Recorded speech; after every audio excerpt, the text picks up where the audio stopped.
তারপরে ট্যাক্স দেওয়ার ব্যাপারে আমি 5 টাকা ভূমি কর দেব, কিন্তু সেই রসিদটা আমি 500 টাকা না দিলে পাবো না। এইগুলো আমি প্রথম দিনই আলোচনা করেছি। এই জায়গাগুলো আমাদের হাত দিতে হবে, তাহলে তোমার প্রশ্নের উত্তর তুমি পেয়ে যাবে যে ওইটা দূর করার জন্য অলরেডি এই ডিজিটালাইজেশন হচ্ছে process. Human touch, human contact যতটুকু মিনিমাইজ করা যায় সম্ভব টোটালি মিনিমাইজ করা যায়। নাহলে সেই তো আমি সেই জন্য এই প্রশ্নটা আমি ধরে নিচ্ছি যে তোরা সবাই করছো, যে পাবলিকের কাছ থেকে প্রথমে এই অভিযোগটা আসছে যে সাব রেজিস্ট্রি অফিসে দুর্নীতির কারণে অন্য কি যেন যে আমাদের ভোগান্তি হচ্ছে। তো এটা তোমরা সবাই সমস্যার এই কথাটা বলছো, খুব জোরালোভাবে বলছো, যেটা আমার জনগণের কাজে লাগবে। সাব রেজিস্ট্রি অফিসটা যে কোনো কারণেই হোক বা অকারণেই হোক এটা আইন মন্ত্রণালয়ের আওতাধীন আর কি।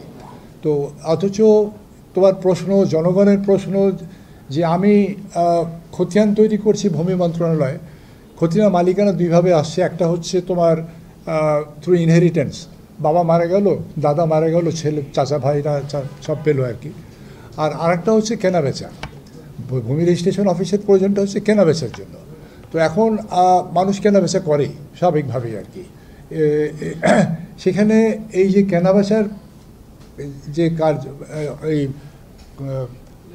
নামজারির একটা উপকরণ, সংখ্যা আমি বলতে পারবো না, যদি ধরে নিই 50-50 হচ্ছে সাকসেশনের মাধ্যমে, আর 50 হচ্ছে ল্যান্ড ট্রান্সফারের মাধ্যমে থ্রু সেল, তাহলে সেই সেলটা তো হচ্ছে আরেক জায়গায়। তো তাহলে আমার ওই নামজারিতেও কিন্তু এটার একটা ইম্প্যাক্ট পড়ছে। আমি জমি কিনে নামজারি করাতে পারছি না তাৎক্ষণিকভাবে। তাহলে এই তোমার প্রশ্ন দিয়ে বোঝা যাচ্ছে যে land registration office, sub registrar office ভূমি মন্ত্রণালয়ের সঙ্গেই সম্পৃক্ত থাকাটা অত্যন্ত অপরিহার্য। খালি জোর, হ্যাঁ আচ্ছা, যেটা আমরা এতক্ষণ আলোচনা করলাম যে সময় লাগে, মানে তাদেরকেও আপডেট করতে হবে, ওই ডিজিটালাইজড করতে হবে, করার ফলে যদি একটা পর্যায় পর্যন্ত পৌঁছায় তাহলে, তবে এগুলো হচ্ছে সেকেন্ডারি। প্রাথমিকভাবে যেটা সম্ভব যে মন্ত্রণালয়ে আন্তঃমন্ত্রণালয় মিটিং করে এটাকে ভূমি মন্ত্রণালয়ের আওতাধীন করাটা, এটা সম্ভব, এটা সহজ হয়ে যায়, তাহলে আর কি কাজ করাটাও সহজ হবে। এবং মানুষের ওই যে ডিজিটালাইজেশনটা যদি ভূমি মন্ত্রণালয়ের যেভাবে আগিয়েছে, সেইখানে ওই সাব রেজিস্ট্রেশন অফিসে তখন ওই ট্রান্সফার কী নাম, ট্রান্সফারটাও তখন সহজ হয়ে যাবে। তখনও কল সেন্টার থাকবে, তখনও অভিযোগ আসবে যে ওই অফিসে গেলাম, আমি তো আমার যা পাওনা ফি সমস্ত দিয়েছি, যতগুলো ট্যাক্সেস লাগে দিয়েছি, তারপরেও কেন দেরি হচ্ছে, দিস অ্যান্ড দ্যাট ইত্যাদি। তাহলে ওটা সমাধান করাটা সহজ হবে। তো thank you for the queries. এটা প্রশ্নটার জন্য অত্যন্ত ধন্যবাদ। 1 নম্বর হচ্ছে যে এগুলি সম্পর্কে আমাদের জানার সুযোগ হয় কেন, যেহেতু আমি তো আইন পেশায় আছি। তো যখনই তার খতিয়ান হচ্ছে না, দেরি হচ্ছে, হয়রানি হচ্ছে, তখন আমরা করি কি, হাইকোর্টে চলে আসি। হাইকোর্টে এসে ওই রিট বলে যে আর্টিকেল 102 অনুযায়ী যে আমরা হাইকোর্টে দাখিল করি, তো তখন সেখানে আমরা আদালতের কাছে এর সুরাহা চাই আর কি। তখন আদালত ল্যান্ড মিনিস্ট্রির সেক্রেটারি থেকে আরম্ভ করে যারা যারা সম্পৃক্ত, একেবারে সেই ইউনিয়ন পর্যায়ের তহসিলদার পর্যন্ত নোটিশ ইস্যু করে যে এটা কেন হচ্ছে না, কিসের জন্য হচ্ছে না। তো এই যখনই চাওয়া হয় তখনই যাওয়া যায়, খুব তড়িঘড়ি কাজ হয়ে যাচ্ছে আর কি। আর প্রশ্ন হলো যে একটা প্রত্যন্ত অঞ্চলের একজনের পক্ষে তো ঢাকায় এসে মামলা করে তার সমস্যার সমাধান খোঁজাটা স্বাভাবিক নয়। তার সামনে কোনো পথ নেই বলে সেই এতদূর দৌড়ে আসছে। আমরা প্রবণও করে থাকি আর কি, মানে লিগ্যাল এইড দিয়ে থাকি। যে বেচারার সীমিত আয়, সামান্য একটু জমি, সেটার জন্য আসবে, তাকে আমরা ফ্রি লিগ্যাল সার্ভিস দিয়ে থাকি আর কি। প্রশ্ন হলো এটা তো কাম্য না।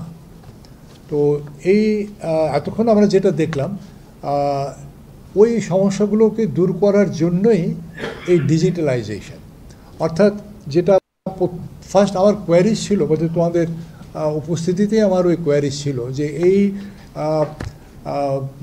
আইটি ডিজিটালাইজেশনের কোনো স্থানেই যে এটা তো একটা চেন, এই ভূমি ভবন থেকে আরম্ভ করে একেবারে ওই প্রত্যন্ত অঞ্চলের তহসিল অফিস পর্যন্ত এটা একটা চেন। এই যে তথ্যের যে চেন, এই বা সেবা দেওয়ার যে চেনটা, কোনো জায়গাতে যেন কোনো হিউম্যান এলিমেন্ট না থাকে। যদি থেকে থাকে তাহলে সেটাকে আমাদের দূর করার জন্য চেষ্টা করতে হবে। আমি পয়েন্টেডলি দু একটা জায়গাও বলেছি যে খতিয়ান পাওয়ার ব্যাপারে, তারপরে ট্যাক্স দেওয়ার ব্যাপারে। আমি 5 টাকা ভূমি কর দেব, কিন্তু সেই রসিদটা আমি 500 টাকা না দিলে পাবো না। এইগুলো আমি প্রথম দিনই আলোচনা করেছি। এই জায়গাগুলো আমাদের হাত দিতে হবে, তাহলে তোমার প্রশ্নের উত্তর তুমি পেয়ে যাবে যে ওইটা দূর করার জন্য অলরেডি এই ডিজিটালাইজেশন হচ্ছে process. Human touch, human contact যতটুকু মিনিমাইজ করা যায় সম্ভব টোটালি মিনিমাইজ করা যায়। বিদেশে আমরা গিয়ে দেখেছি, তুমি সামনাসামনি কথা বললে সে কোনো উত্তরই দিতে পারবে না। প্রথম আমি যখন ইউএসএতে যাই, স্বভাবত আগেকার অভ্যেস অনুযায়ী আমি স্টেশনে গেছি যে আমার এই অমুক জায়গায় যাব, টিকিট লাগবে। তো আগামাতে কিছুই বুঝলো না, বললো যে অন্য কি জন্য যে গিভ মি রিং, বা এই অনলাইনে একটা নাম্বার দিয়ে দিল, বলে আপনি এই নাম্বারে যোগাযোগ করলে আপনার টিকিট পেয়ে যাবেন। তো স্বাভাবিকভাবে ওই জায়গাটা আমাদের আসতে হবে যে তহসিলদারের কাছে যখন কেউ যাবে, যাওয়ার খতিয়ানটা, সে বলবে যে আপনি এই নাম্বারে গিয়ে আপনার খতিয়ানটা নিয়ে